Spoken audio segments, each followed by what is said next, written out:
معزز سامعین و ناظرین، 25 صفر المظفر کو مفکر دین و ملت امام احمد رضا خان فاضل بریلوی رحمۃ اللہ تعالی علیہ آپ کا عرس سراپا قدس منعقد ہوتا ہے۔ آپ کی شخصیت ہمہ جہت ہے۔ کوئی ان کی شخصیت پر کومنٹس کرنے سے پہلے سوچتا ہے کہ اعلیٰ حضرت عظیم البرکت رحمۃ اللہ تعالی علیہ کی شخصیت کو کس اینگل سے، کس پوائنٹ آف ویو سے اور کس جہت سے آپ کی ہستی پر کچھ لب کشائی کی جائے۔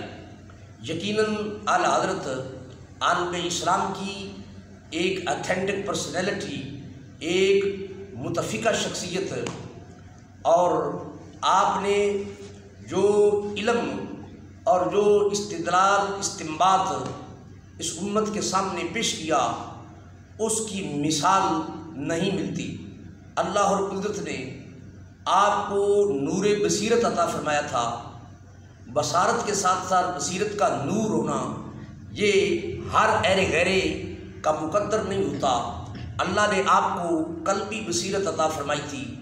المومن ینظر بنور اللہ کا فیضان آپ کے سینے میں وافر موجود تھا۔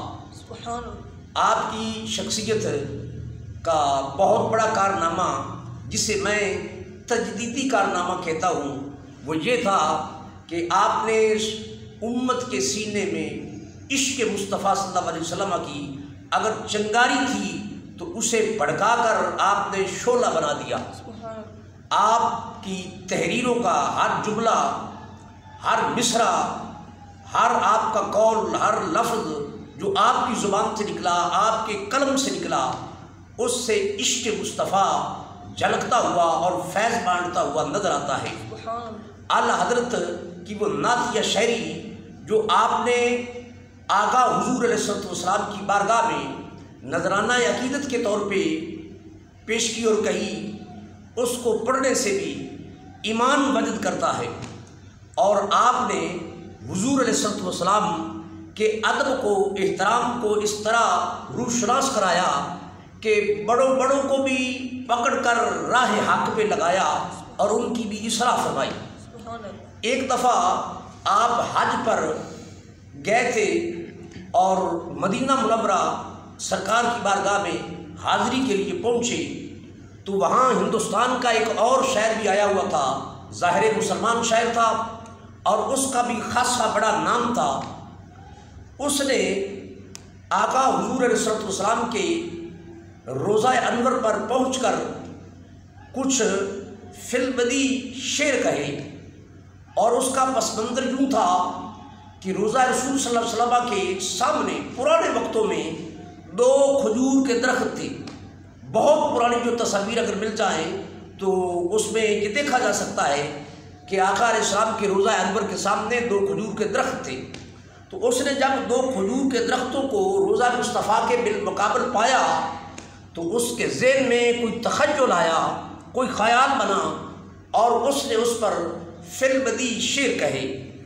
وہ شعر کچھ یوں تھے کہ کب ہیں درخت حضرت شاہ والا کے سامنے، کب ہیں یہ درخت حضرت شاہ والا کے سامنے، جیسے مجنو کھڑے ہیں محمل لیلا کے سامنے۔ جب اس نے یہ شعر کہے تو جو محبت والے سننے والے تھے سب نے واہ واہ کر دی اور کہا کہ کمال کا تخیل باندھا ہے شاعر نے، اس کی بڑی پذیر آئی ہوئی، بڑی بات بنی۔ اور ان سامعین میں سے ایک کوئی شخص ایسا سامع بھی تھا جس کی اعلیٰ حضرت عظیم البرکت فاضل بریلوی رحمۃ اللہ علیہ آپ کی بارگاہ تک رسائی تھی۔ تو وہ بندہ آیا، اس نے اعلیٰ حضرت کی بارگاہ میں عرض کیا کہ حضور، آج ایک شاعر نے حضور علیہ السلام کے روضہ انور کے سامنے وہ کھجوروں کے درخت کو دیکھ کر ایک شعر کہا ہے، کمال کا اس نے تخیل باندھا ہے اور دنیا سے دادے تحسین وصول کیے۔ اعلیٰ حضرت نے فرمایا اس نے کیا کہا؟ تو اس نے سنایا، بھئی حضور اس نے کہا ہے وہ درختوں کو حضور کے روضہ کے بالمقابل دیکھ کر کہ کب ہیں یہ درخت حضرت شاہ والا کے سامنے، جیسے مجنو کھڑے ہیں محمل لیلا کے سامنے۔ آپ کا چہرہ سن کر سرخ ہو گیا اور فرمایا کہ بلاؤ اس شاعر کو۔ اس شاعر کو بلایا گیا، وہ آیا اور اس امید کے ساتھ آیا کہ اعلیٰ حضرت کی بارگاہ سے بھی تحسین کے کلمات نصیب ہوں گے، شاباش ملے گی۔ مگر آپ نے فرمایا کہ بھائی تم نے یہ کیا شعر کہا ہے؟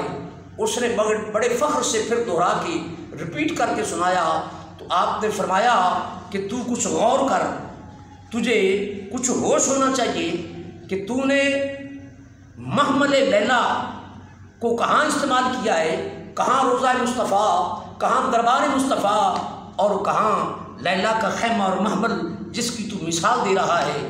محمل لیلا کی اوقات کیا ہے دربار رسول کے سامنے، تو نے اس کو یہ غلط تشبیہ دی ہے۔ اس کے رونگٹے کھڑے ہو گئے، ہاتھ باندھ کے دست بستہ کھڑا ہو گیا، کہنے لگا یا حضرت اصلاح فرما دیجیے۔ تو اعلیٰ حضرت عظیم البرکت فاضل بریلوی رحمۃ اللہ تعالیٰ علیہ آپ نے فرمایا تیرا مصرع اولا ٹھیک ہے، مصرع ثانی میں اصلاح کی ضرورت ہے۔ اس نے عرض کیا حضور اصلاح فرما دے۔ فرمایا بول پہلے کیا لکھا؟ تو اس نے کہا حضور میں نے عرض کیا کب ہے یہ درخت حضرت شاہ والا کے سامنے؟ تو اعلیٰ حضرت نے فرمایا آگے لکھ جیسے قدسی کھڑے ہیں عرش معلیٰ کے سامنے۔ سبحان اللہ۔ تو یقیناً اس نے آپ کی قدم بوسی کی اور میں بے حیرت ہوا کہ میرا تو اس طرف خیال ہی نہیں کیا۔ دوستان گرامی، یہ تھی اعلیٰ حضرت کی حضور علیہ السلام کی ذات کے ساتھ محبت، عقیدت، نیاز مندی، یہ آپ کا عشق، آپ کا ادب بارگاہ رسالت مآب صلی اللہ علیہ وسلم کا، اور یہی عشق و ادب اور عشق و محبت اعلیٰ حضرت نے گول کر امت مصطفیٰ کو پلایا ہے۔ اور یقیناً کسی شاعر نے اعلیٰ حضرت عظیم البرکت رحمۃ اللہ علیہ کی شاعری میں جو عشق ہے، جو محبت مصطفیٰ ہے، جو عشق مصطفیٰ ہے، وہ شاعری جو عشق و محبت میں بندھی ہوئی ہے، اسے پڑھ کر متاثر ہو کر کسی نے کہا تھا کہ یہ شاعری سب شہر یار اپنی جگہ، یہ شاعری شہر یار اپنی جگہ، پر نعت کہنے کو احمد رضا چاہیے۔